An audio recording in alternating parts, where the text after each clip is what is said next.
Hurmatli haydorlar, bizda yaxtularning assortimentlari juda ham katta, ko'ryapsizlar. Mana shunaqa serdechkalilarimiz bor.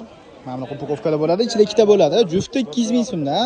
Qulpinoyliklarimiz bor, jufti 175 mingdan. Kottonliklarimiz bor, 185 ming. Azizlar, mana bunaqa vishkali yaxtularimizdan bor. Upakovkada ikkita bo'ladi, 175 mingdan. Va azizlar, mana bunaqa brendiviy bor, Germesli. Bu ham 175 ming jufti. Bizda mana hozir aksiyada ketayotgan chekalari konditsionerli 105 minglik yastig'imiz bor. Bu juda ham ko'p ketyapti. Sпрос juda katta bunga. Chekalar mana shu konditsionerli bo'ladi, havo yaxshi o'tkazadi. Skidkada narxi 105 ming ikkitasini. Chekasi sarig'i bor, elektri bor, azizlar, chekasi. Bizda yana oq kantligi bor, mana ko'ryapsizlar. Yana seri kantligi bor, azizlar. Mana taniqligan. Bu boshqa narsa ekan. Qisqasi bor. Bu yoqda turibdi mana. Yaxshi ular. Mana buni orqasida bor. Kerak bo'lsa do'konimizga kelib bemalol xarid qilsanglar bo'ladi yoki zakaz qilmoqchi bo'lsanglar, pastdagi raqamlarga murojaat qilinglar.